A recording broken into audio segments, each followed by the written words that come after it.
In questi giorni, come si apprende dalla cronaca locale, sembrano non avere fine e purtroppo le aggressioni ai danni di chi guida, degli autisti, dei mezzi pubblici. Ne abbiamo parlato con il sindacalista Raffaele Padrone della FSP Polizia che oggi è venuto a trovarci in studio. Sentiamo. Raffaele Padrone, FSP Polizia, vediamo dalla cronaca aumentano i casi di aggressioni ai danni di autisti dei mezzi pubblici, servirebbero più controlli, resta comunque il tarlo della mancanza di personale. Ma questa è un'attività che attualmente viene in Friuli Venezia Giulia, anche a Pordenone, viene svolta più di rado di quello che si faceva una volta. Una volta questa tipologia di servizi veniva svolta, non dico giornalmente, ma anche con l'inizio dell'anno scolastico si faceva addirittura nelle tratte più calde degli studenti. Ricordiamo che per chi insomma, è abituato a seguirci anche sul tema sicurezza, quantomeno nella cronaca, ci sono stati degli episodi dove gli studenti non avevano l'abbonamento, dove gli studenti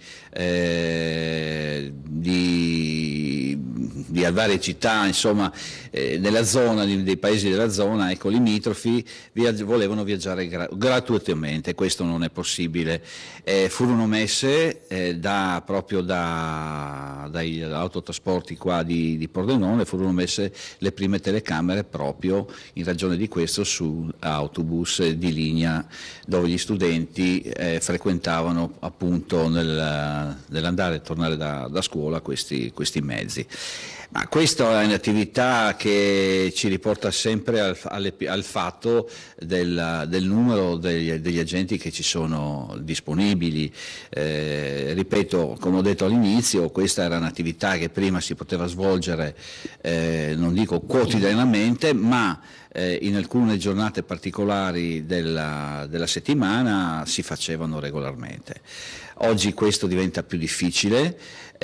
Auspico che nel periodo scolastico questa attività possa essere rimessa in atto dalle forze dell'ordine, perché insomma garantisce non solo l'incolumità dei passeggeri, di altri studenti, di altre persone che erano presenti in corriere, ma soprattutto anche degli autisti che stanno lavorando, e siccome è un lavoro dignitoso come tutti gli altri deve essere salvaguardato. Questo è il primo giudizio che do. Insomma, chi lavora deve lavorare in sicurezza e quindi deve anche essere salvaguardato. Questa mattina ha incontrato il capo della Polizia di Stato, ha avuto modo di sottoporgli nuovamente il problema della carenza di personale? Beh, senz'altro, questa mattina sì, l'ho incontrato nella sua visita lampo veramente fugace in Pordenone, e ho ricordato lo stesso quanto importante sia la città di Pordenone, la provincia di Pordenone, una zona industriale, una zona importante, è una provincia che ha bisogno, visto anche i confini, di avere del personale in più. Questo, la richiesta che è stata fatta da me personalmente ha dato al capo della polizia, appunto, mi viene da ridere perché lui è partito con i numeri, io l'ho bloccato immediatamente. No, i numeri non sono quelli che corrispondono, o meglio, non sono quelli che oggi sono possibili. I servizi sono aumentati, sono triplicati, vediamo la base di Aviano come un obiettivo sensibile, le manifestazioni, il calcio pare adesso venga meno, però le attività esterne sono tantissime, ma soprattutto le aggregazioni. Allora ho ricordato al capo che se siamo in pochi, bene, gente nuova non ne arriva, se ne arriva non è pari alle persone che vanno via, e allora francamente lasciateci almeno stare tutte quelle attività esterne che sono le aggregazioni in altre regioni.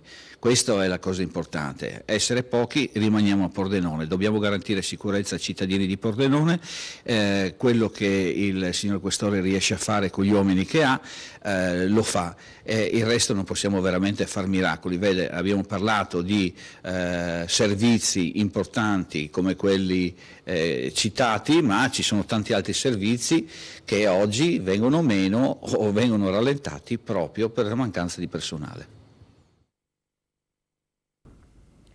Sentiamo adesso le parole dell'assessore regionale all'ambiente Fabio Scoccimarro in merito a quello che è e dovrebbe essere un uso oculato della risorsa idrica.